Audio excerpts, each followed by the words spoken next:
Greetings to my fellow members of the proud, elated, and relieved class of 2021, the professors and staff who gave us so much, and our families and friends whose astonishing support made our achievements possible. It is extremely unlikely that I would be speaking to you today, because all my life I have struggled with a form of autism that robs my mind of control over my body, even making it impossible to speak more than a few well-practiced words. People like me are easily dismissed as unintelligent and often not given the opportunity to be educated. But I am one of the fortunate ones. As yet there are far too few. And here I am, speaking, through a computer voice synthesizer, words that I have typed with one finger, one letter at a time. The same way I wrote my papers, the same way I typed my exams under the watchful and supportive eye of the Accessibility Services Office and the Accessible Education Office. It took grit and persistence, and that only makes me like every single one of my classmates. We all had to struggle and believe in ourselves, and lean far too much on the support of people who love us, and who dreamed that this day would come. Harvard is known all over the world for being nearly impossible to get into, and yet this amazing university also operates the most open school imaginable. Our school, where we are a community, united by our ability and our desire to do the work. And the work is extremely rigorous. I know, because I'm a connoisseur.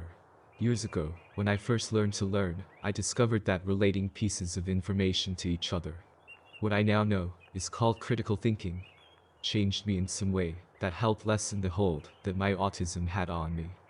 So I came here for the rigor and the breadth in the hope that studying here would make me healthier. Like you, I studied with Harvard professors and people Harvard has invited from other places, such as a psychology professor from William James College and a foreign policy professor from the Naval Academy at Annapolis. I joined the special student program and took seminars at Harvard College. And all this was available to me simply because, like my classmates, I could do the work. We, the DCE class of 2021, are a formidable group, and there is probably very little that we cannot do. So what will we do now? It will be an amalgam.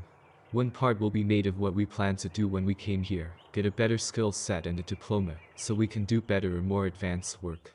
But another part will be made of the ways the extension school has changed us, both by broadening our horizons and by focusing our vision. We have new skills, but have also developed new ideas about how we can deploy our skills.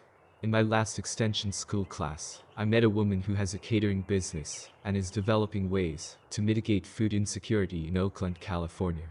And I know there are hundreds of smart, innovative, good people in our graduating class today. As for me, I will go to work tackling some of the mysteries of my kind of autism, work that will contribute to normalizing the communication of millions like me and also, I hope, shed some light on neurotypical brain functioning in areas like memory, initiative and the interplay of interdependence and independence.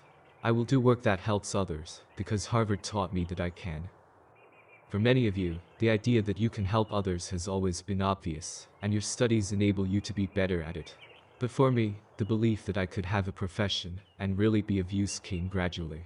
More than 6 years ago, I wrote in my application essay that, because critical thinking was so good for me, I wanted to study at Harvard for medicinal reasons. Harvard delivered and taught me to write and think clearly in a way I had never dreamed of. But something interesting happened along the way. Somehow, in all those literature and science classes, I started to see myself differently.